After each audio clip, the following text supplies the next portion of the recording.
Story 1. I disclosed to a minority partner that the majority partner owed him $100,000. He could have easily received a check for that amount, but he sued for $700,000, spent $300,000 on a lawyer, and got nothing. Story 2. This happened to my cousin. He was working his first job in marketing at one of the country's top marketing firms. My cousin is very good-looking. He used to model nationally for Abercrombie and Fitch and dresses well. Soon after he started, his boss's boss, a man, began making persistent sexual advances. He invited my cousin to lunch and dinner, asked if he wanted to visit the boss's weekend home, and repeatedly pressured him, all of which my cousin declined. Once, in the car, the boss told him how quickly he would advance if he spent the weekend with him. My cousin recorded the entire conversation. My cousin refused the boss and then stopped responding to invitations for weeks until the boss stopped asking. 3 months after he was hired, he was called to a review with human resources during which his immediate supervisor said he was not a good fit and not a team player. They informed him he was being terminated. He took the paperwork they wanted him to sign and put it in his pocket, then played the recording of his boss on his phone. After finished, he asked the human resources manager if she had anything to say. They both left the room visibly shaken, and he stayed in the conference room until the human resources manager returned an hour later. She put her boss on the conference line and they told him that recording private conversations was illegal and threatened to file charges. He laughed and said he would go to the press and that he knew they would want him on television. 3 days later, he was signing a non-disclosure agreement and picking up a check nearly enough to pay for his 3 years of law school. For anyone wondering, the man who harassed him was not fired. The company has since promoted him again. Story 3. My best friend worked at a roadside attraction near Chattanooga, Tennessee called Ruby Falls. There is another attraction called Ruby Falls elsewhere in the country. It is said to be a waterfall inside a cave. The trail to the cave has been redone with rocks brought in from around the world, and they have admitted that the waterfall itself is barely a trickle naturally, and then only in the wetter season. A pipe has been run up to supplement the falls, hidden in cracks and crevices and cemented over, and powered by a pump off to the side that you cannot hear when the water is splashing down from 100 feet overhead. It is 99% from the municipal water supply of Chattanooga, or possibly Lookout Mountain. With such a wet area, old electrical wires dating back to the Great Depression, and 300 feet underground, the system sputters or shorts out and stops every now and then. The first rule in the falls room is to make everybody leave immediately if the power goes out, not for safety, but because the agreed-upon story will be exposed as fake. Story 4. This was not a non-disclosure agreement. It was a secrecy agreement with the Department of Defense that expired after 25 years. I worked as a programmer for the United States Air Force on the global budget from 1979 through early 1981. There was a period after Ronald Reagan became a leading candidate but before he won the election or took office. President Jimmy Carter was a lame duck, and many senior officers strongly disliked him. During this time, the Air Force had flown the B-1. Not the B-1A or the B-1B. This was when it was just the B-1. Many people had spent a significant portion of their careers working on delivering the B-1 program and truly believed in it as a strategic long-range supersonic bomber. President Carter opposed the B-1. He viewed it as wasteful, unnecessary, and bloated, designed to keep the builders afloat at the taxpayers' expense. He canceled the project around 1977. A couple of flying examples existed but never saw service. Reagan supported the B-1. It was everything he admired about military programs. Fast, high-tech, and superior to Soviet designs. Here's what happened. President Carter gave explicit orders that the only 2 B-1s currently flying be dismantled, that the program be completely canceled, that engineering materials be archived at the Pentagon, and that all funding end. He wanted direct evidence in the form of pictures of the dismantled aircraft. Ronald Reagan was informed of this order by sources in our organization. Reagan made it clear that Carter's order was not to be followed under any circumstances. I was a programmer working on the Air Force budget. The position required a top-secret clearance because analysts could correlate funding to named projects, both globally and at bases. One day I was reviewing daily reports and saw a massive new expenditure for Wright-Patterson. It was not in the approved project list or the unapproved project list, so it had not gone to Congress. Yet the money was actually in the disbursement. I pointed it out to my boss. He agreed and we reversed it.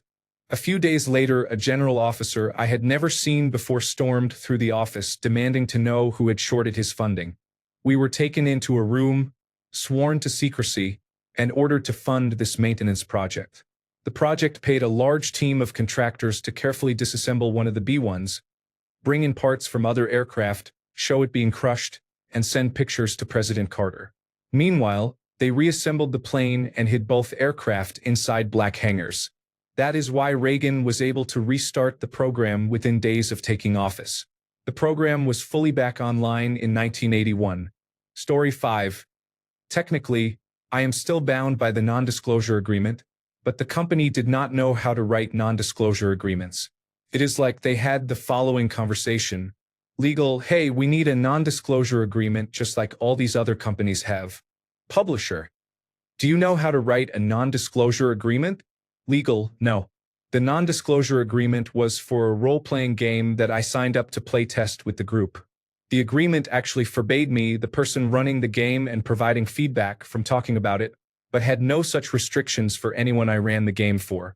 It required only my signature, not my players.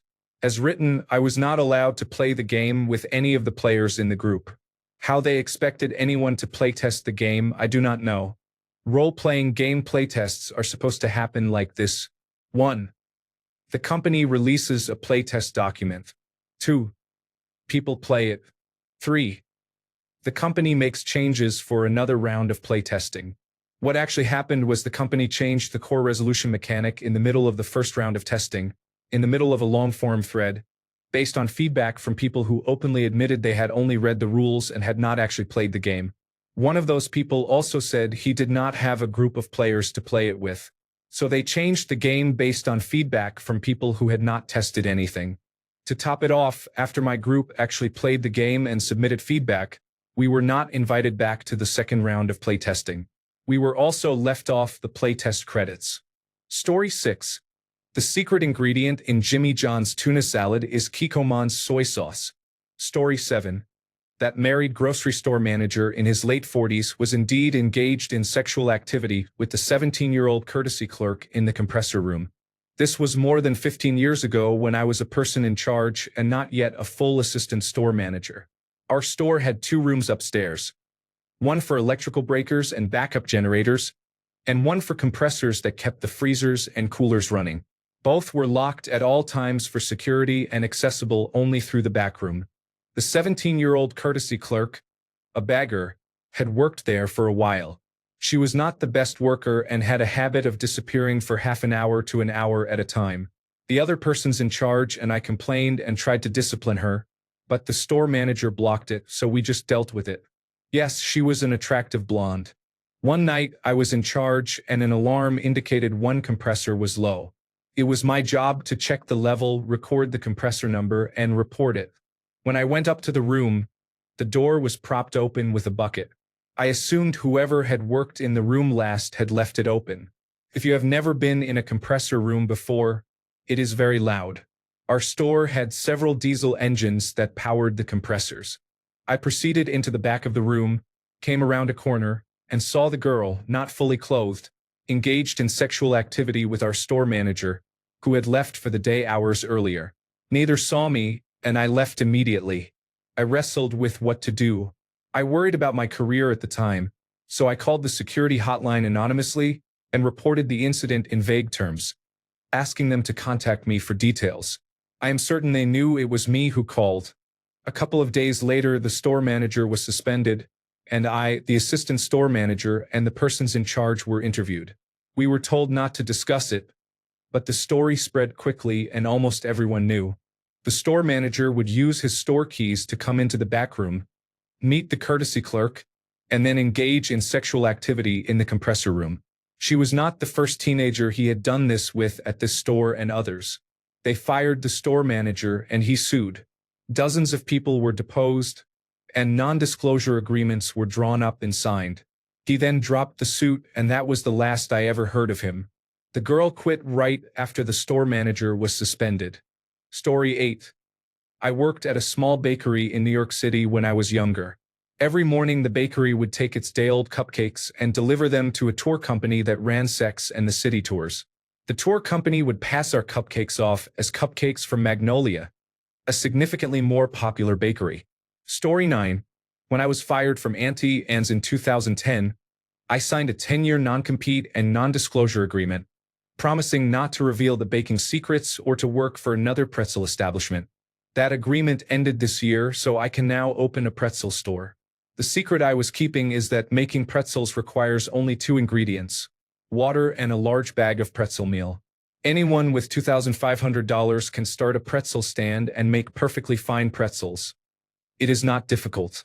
I signed the agreement when I was hired, and I received a copy with my termination letter. Story 10. I was wrongfully terminated by a former employer. They lowballed the settlement offer and withheld payment for my accrued vacation, which was illegal. It took about a year before their attorneys realized I was correct about the withheld vacation pay, and they then made a more than generous offer to resolve my claim. Story 11. I signed a non-disclosure agreement after negotiating a 6-figure settlement with my mortgage lender. Back in 2013, the bank illegally sold my home while I was living there and making monthly payments. I discovered this when new owners evicted me and my 3 children. At the time, I thought someone was trying to steal my identity. I spent the next 2 years writing legal documents and representing myself in court. The bank seemed to control every legitimate law firm I contacted. The first lawyer I hired took my last $7,000 and was later disbarred for misconduct in previous cases. I had no money and no home, but I had a laptop, a printer, and access to the county court law library. We were about a week away from selecting a jury when we reached a settlement agreement. In the end, each of my children, now in their 20s, got an inexpensive new car, and I live at the beach. I cannot tell you the bank's name, but it rhymes with case. They settled because they feared that if the case went to trial, it would become public.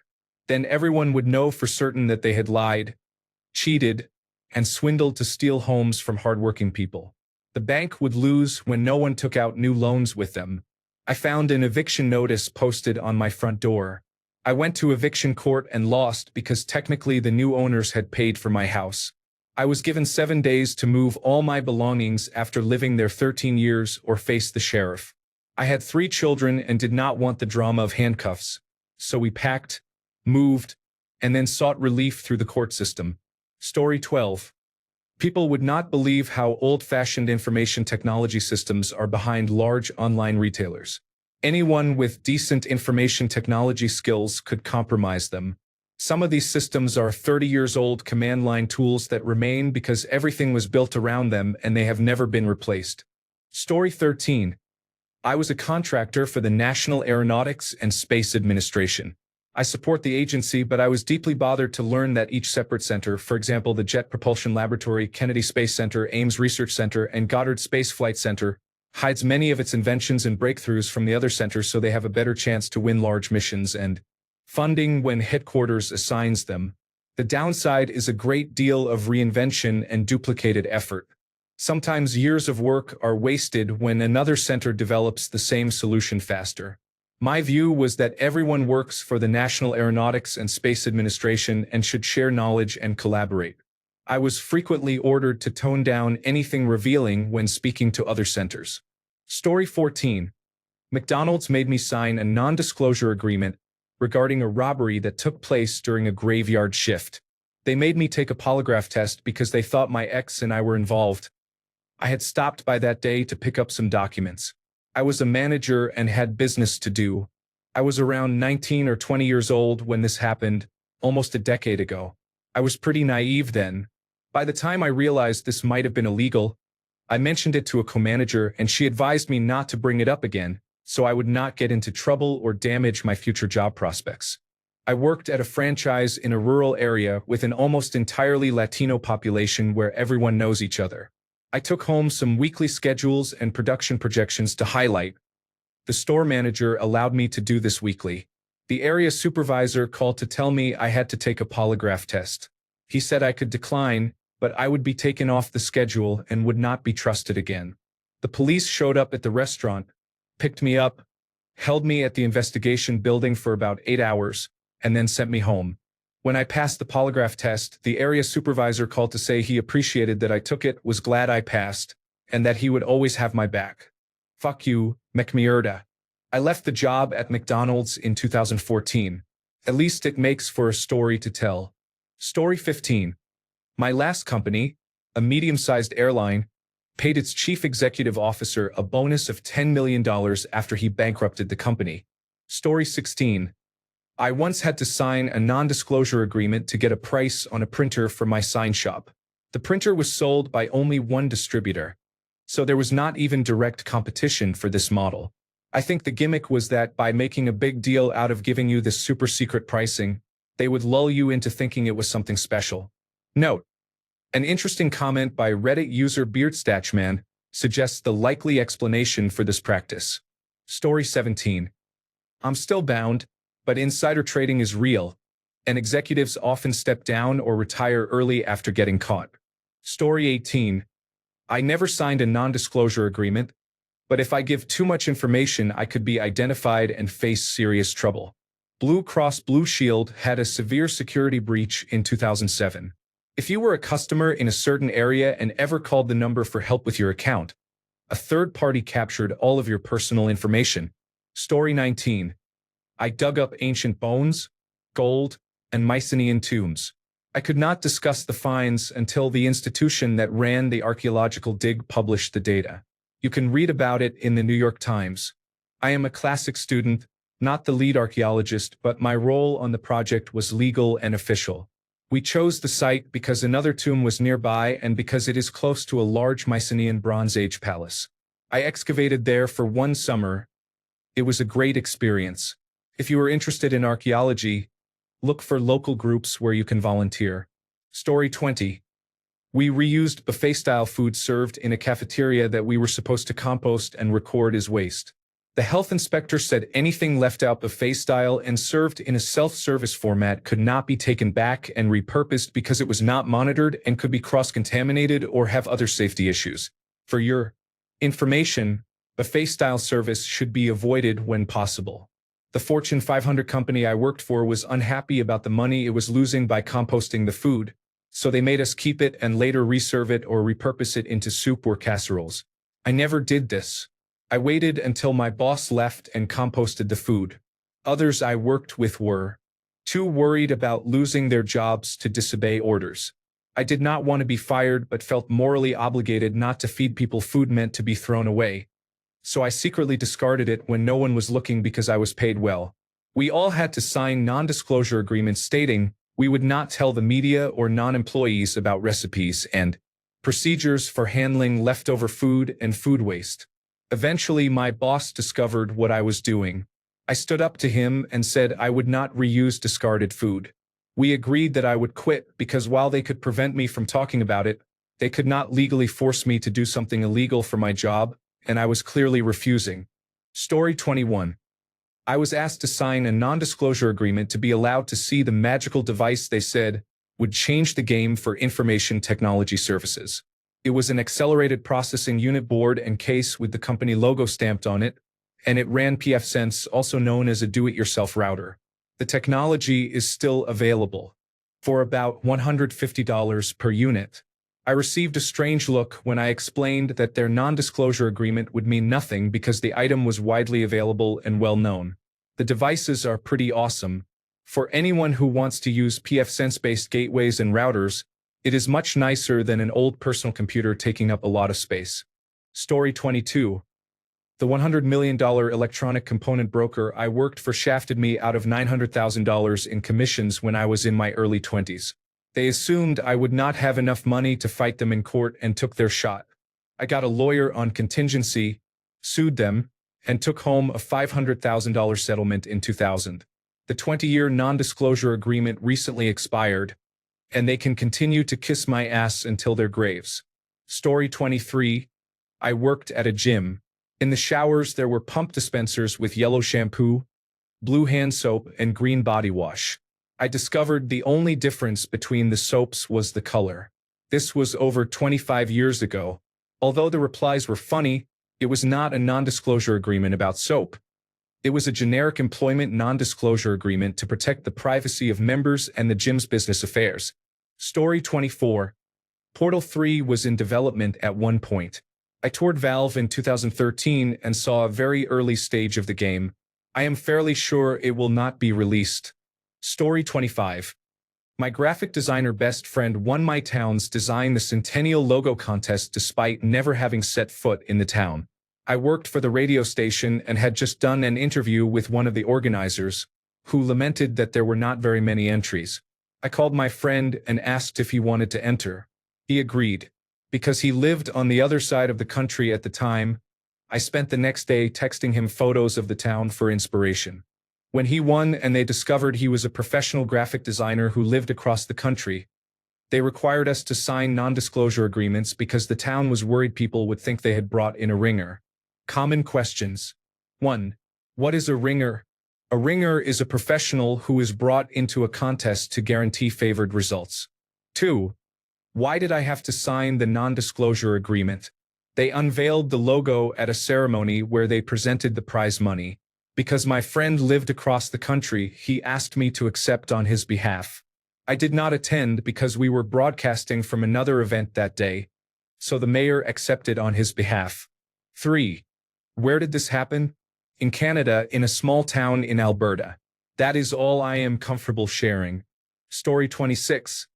I used to do data analysis for revenue management at several large companies.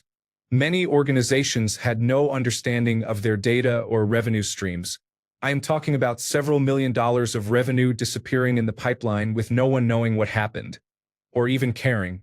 On multiple occasions, I informed clients that we had huge gaps in their cost data and needed to find the missing numbers to make our final reports correct. The paraphrased reply was, just spread the missing costs over the existing ones. We just want the final total to be correct. All the companies cared about was whether the amount of money at the end of the year was higher than at the beginning. Anything that happened in between was treated as inconsequential.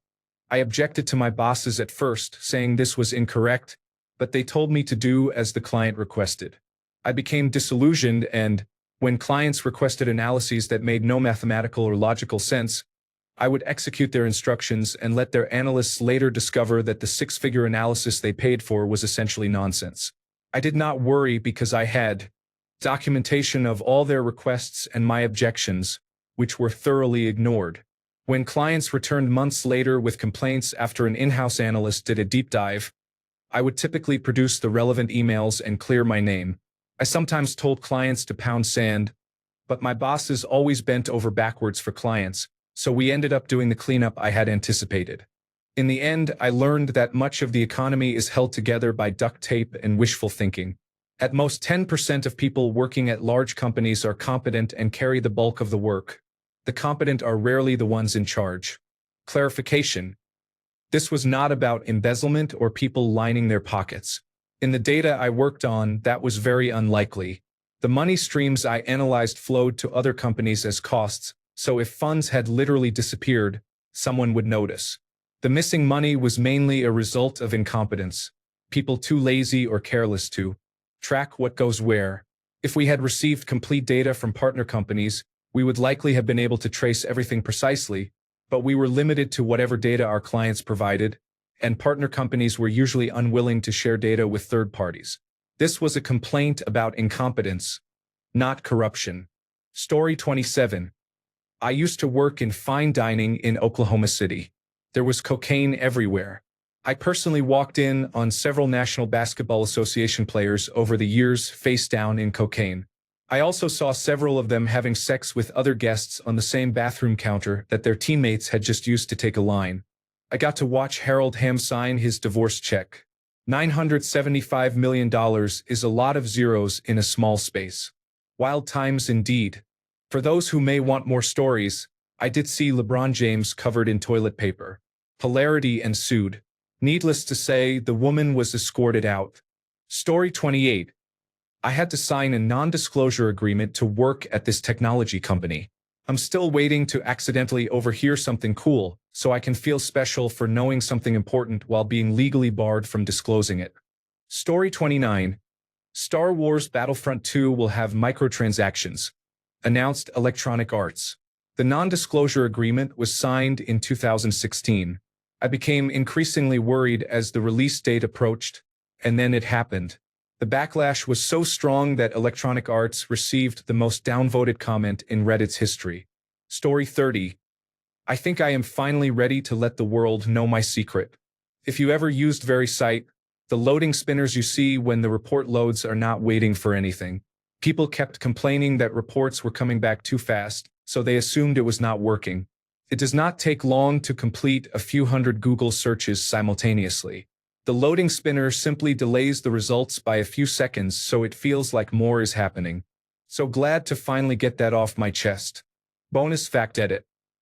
I also added applying phlebotinum, reticulating splines, and looking for cat memes as random loading messages. But they would not let me include harassing Ted Cruz on Twitter. Story 31. My non-disclosure agreement is classified military information. Of course, it is almost 25 years now, so I can tell you about the Battle of Norfolk. We are going to shoot the other guys. Story 32. In the information technology world, it is often the case that the piece of internal software or system that gives your company an edge is not as big a deal as it seems. It is frequently just a few technologies combined to automate processes in a way no one else is doing yet. Those solutions are fiercely guarded. I have seen cases in which people watched a solution in action and tried to replicate it but could not because they were missing a single small component. Story 33. I worked as a programmer for Bloomberg. While Mike was mayor, he often had Bloomberg staff work on city programming to retain control.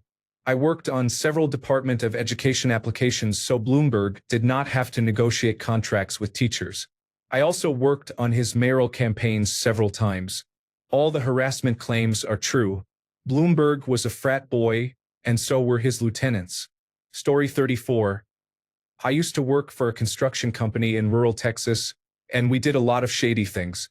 Honestly, my boss was like the Joe Exotic of construction. He frequently used racial slurs, cursed at us, and threatened to fight us. None of our haul trucks could pass state inspection because he was too cheap to fix them. He never paid taxes on any of the tracked backhoes. Anytime a tax official showed up, we had to drive all the equipment deep into the woods to hide it. He always paid off the occupational safety and health administration inspector because he knew our shops could not pass inspection. We had mountains of scrap metal and old oil buckets stacked in the woods. There was an old rail car in the back that was full of oil, hydraulic, and transmission fluid. The cap was off, so when it rained it overflowed and drained into the soil. I cannot count how many times we received equipment and he told us to dump the fluid into one of the ponds. There were often people there trying to sell drugs. Those 3 years were wild. Story 35. Facebook moderators could disclose the trauma they experienced moderating one of the largest social media platforms in the world. They have witnessed horrific scenes usually associated with war. One account described a worker seeing a man stabbed dozens of times, begging for his life. Moderators rarely stay long. The images they see persist for years after they quit, and unlike in-house Facebook employees, they receive low pay and little post-employment support. Cognizant, the company that manages Facebook's moderation, provides counseling while people are employed, but that access ends when they leave, forcing them to pay for therapy themselves or cope alone. This is deeply troubling, and the added problem is the non-disclosure agreement that creates significant personal risk for anyone who might warn others about the job. New hires often expect a relatively easy position for modest pay, then are confronted with traumatic content no one should have to see as part of their work. Story 36. Funny story. Moments after I was unceremoniously fired because my technical skills were found insufficient, my bosses demanded to know the whereabouts of a hugely important computer file I had worked on. I refused to help. I even cited the exact language of the non-disclosure agreement I was compelled to sign. I am prohibited from disclosing details of my employment with anyone, including past and current employees of the company. I added, so ask someone who works here, because I don't. It was a great fuck you moment that I still cherish 5 years later. But now I think I can disclose the truth. I only hid behind the non-disclosure agreement because I had no clue where to find their damn computer file or even where to look. I suck at computers. Story 37. I used to work at a zoo. I have a few stories.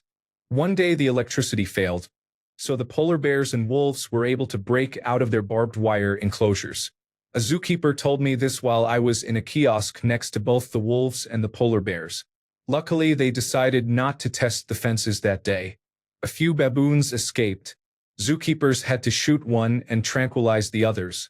A supervisor told me I would be fired immediately if I called the press.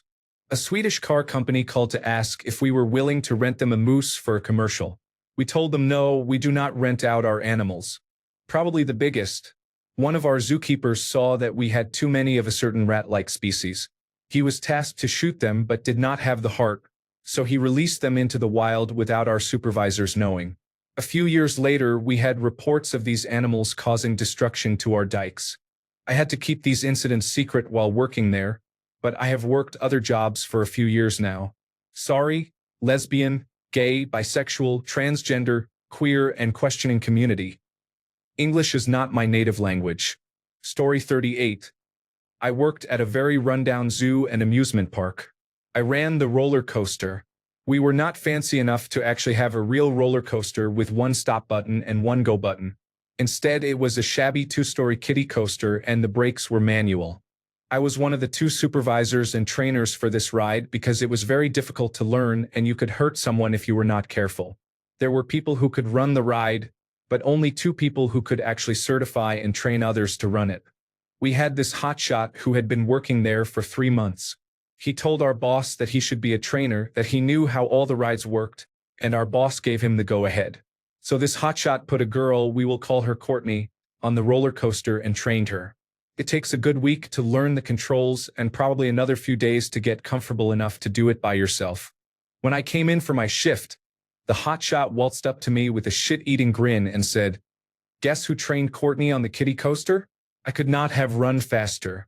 By the time I reached the ride, the poor girl was losing her mind. The hotshot had loaded the carts full of people and then left her after a couple of hours of training. Courtney had been trained just enough to keep the coaster going slowly enough that it would not fly off the tracks, but she could not stop the coaster. Those people were stuck on that coaster for probably 20 to 30 laps when we usually do too. I had to sign a non-disclosure agreement after many customers threatened to sue the park. To finish the story for those concerned, I jumped the tracks, climbed into the control box, stopped the ride for Courtney, and let her take the day off. It was traumatizing to be poorly trained and to risk severely injuring people because some coworker took acid the night before work and asked for a promotion to be a trainer, and my boss let him. Story 39. The popular dog kennel I worked for would have people leave their dogs for long periods. Dogs would stop eating, and the staff did not tell the owners. Owners left beds, special toys, and treats thinking their pets would have a little slice of home. Those items were put into a trash bag and set aside. Treats were thrown out. The kennel claimed it created too much laundry, and that personal items made dogs aggressive and protective toward humans and other dogs. These are people's pets, not wolves. I had no real way of telling the public without risking a lawsuit because I had signed a non-disclosure agreement, but I told everyone I knew with a dog to warn other owners not to send their pets there. Your dog can't tell you what happens when you're not around. Dogs would run up with wagging tails because they liked the yard workers, but overall conditions were poor. The kennel had small spaces and loose regulation on how many dogs they could have at once. It still boils my blood when I drive by. I hope things are better now. I hate that this experience was not unique. I'm not sure what's wrong with some people who can't take good care of an animal in someone else's absence, especially for profit. I hope all your dogs and cats are okay. Story 40. The cake and cupcake shop where I used to work claimed that everything was homemade. They used Pillsbury cake mix as a base. Story 41. This was not specifically under a non-disclosure agreement, but I kept it secret for a very long time so I would not lose my job. For nearly 10 years, I worked for a major online retailer. They had some outlet stores where they sold returned items and excess inventory at a discount. I worked in one of these outlets for my first few years at the company and became an assistant store manager. One day my boss and I were by the dumpsters behind the store, going through our damage and destroy pile, merchandise that was damaged or expired and had to be thrown out. The items had to be rendered unusable, so we would take out some frustration by smashing them before they went in the bin. One of the items was a retro-style record player that had come in on a pallet of merchandise samples, but it would not even turn on. We were going through the pile and finally got to the record player. I picked it up and smashed it on the ground. It did not seem to be damaged much, but the front cracked slightly. When I picked it up, a small piece of plastic was sticking out of the front, like from a bag. I told my boss that there was a bag of something inside.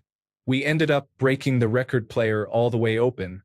Someone had disassembled it, removed all the electronic parts, and replaced them with about 10 vacuum-sealed bags full of marijuana.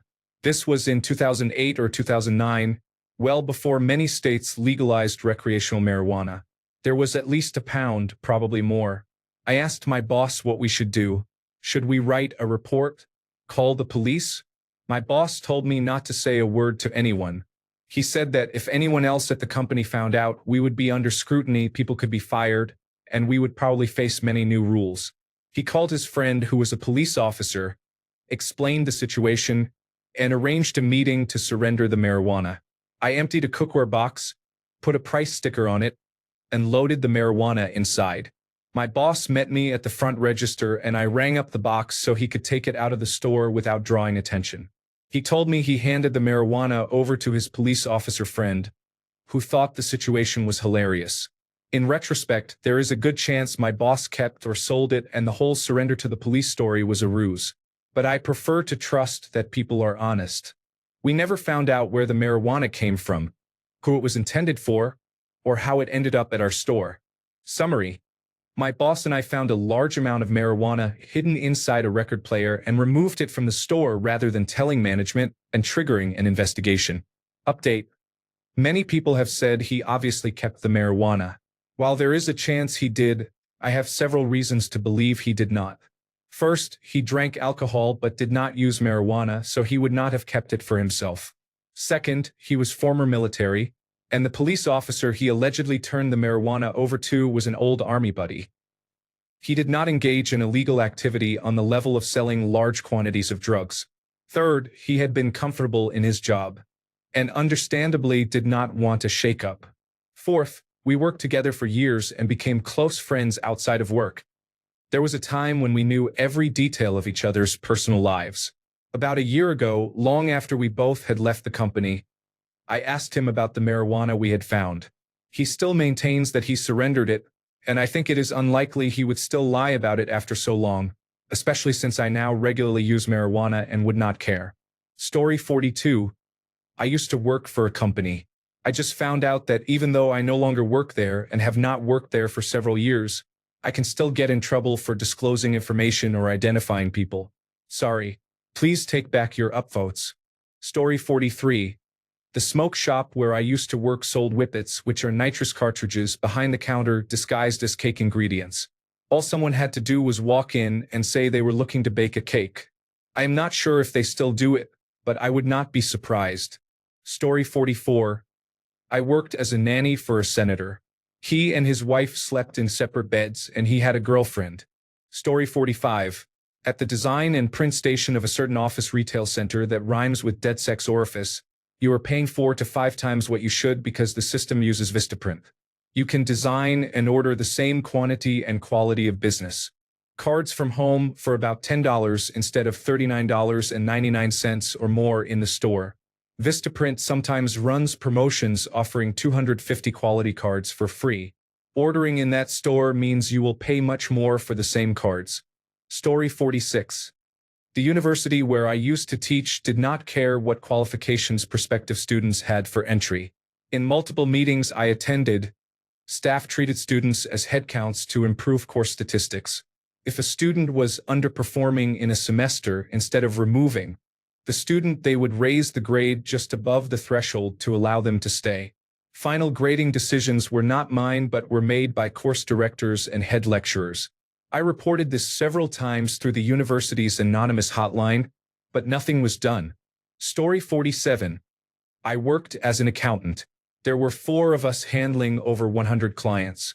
In my country, employers must pay certain taxes for health insurance, pension funds, and other contributions. The tax is a set percentage, so higher pay means higher taxes. Most people earn the minimum wage, and the median wage is only slightly higher. Keep in mind that your pension depends on these contributions, affecting both eligibility and benefit amounts. When we prepared payroll, we were instructed to use a loophole in the law to lower those taxes. Employees still received their pay, usually the minimum wage, but the taxes reported on that pay were much lower. For example, if the minimum wage was $300, and the expected pension contribution would have been $200, using this method, the pension contribution was only $120. We also manipulated profit and revenue figures to reduce other taxes. We were forced to give legal advice despite our limited knowledge of the relevant laws. I had taken 1 law class in management, so I was considered the most qualified, but I knew almost nothing. Not to mention that we sold client data to rival clients when the money was good. I left after a few months, and my 3 coworkers left a month later. I did not want to risk going to jail because some business owners were so greedy they avoided paying the legal minimum while living a luxurious lifestyle. Story 48. Their machine does not do what they want it to because they designed it and they are not engineers. All investments in their company are investments in a long-term project that they claim will take much less time than it will. Edit. I did not work for Theranos or Tesla. I cannot name the company, but it currently employs 2 people. Story 49. I would rather not risk it, but let us say hypothetically that a certain tech company that is inside keeps its campuses pretty subpar.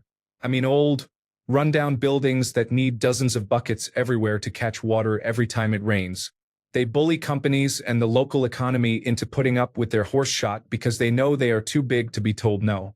I feel like I am about to get a very angry, legal jargon-filled phone call. Also, I am leaving horse shot because I think it is funny. Story 50. Anthem felt, played, looked, and performed amazingly in the pre-alpha close test. My God, how the greats have fallen. Story 51. That was a new sock. It was never washed and tied, said a former prop guy on television commercials. Story 52. I sued my boss for sexual harassment. I'm guessing I'm still not supposed to tell, but fuck them. I won some money and got a better job. Story 53. Here is a dirty little secret. Stores like Ross, T.J.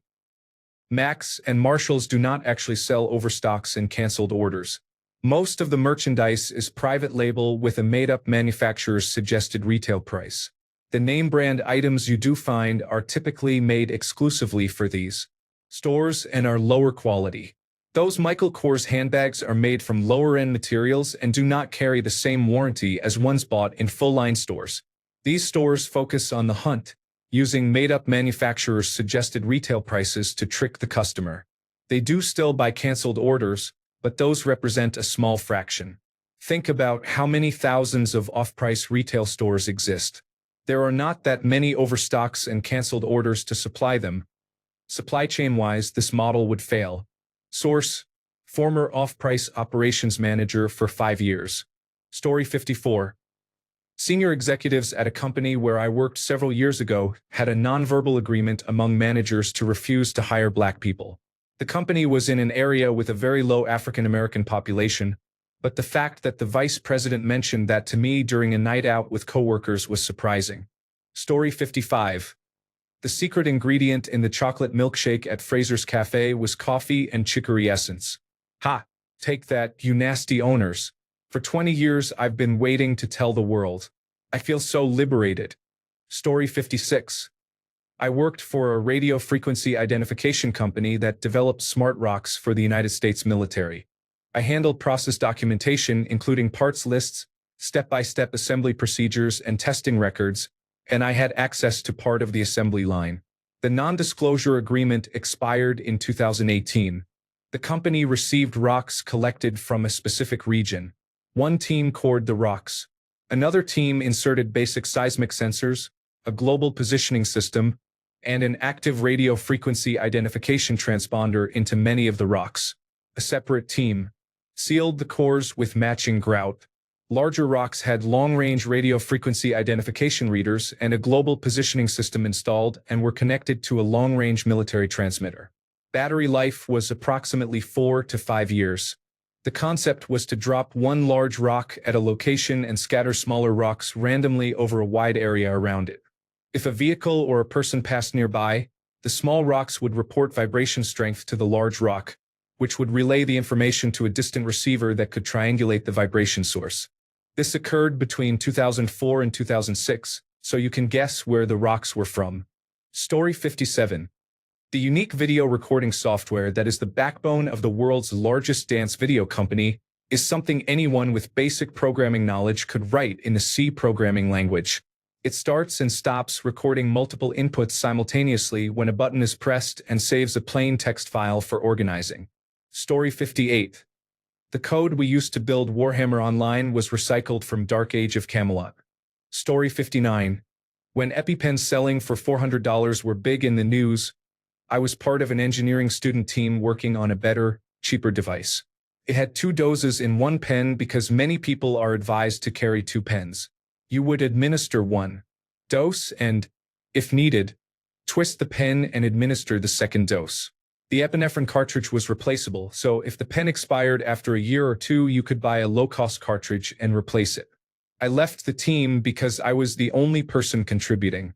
Thanks a bunch for sticking around till the end of the video. Remember to subscribe, and until next time, stay awesome and goodbye.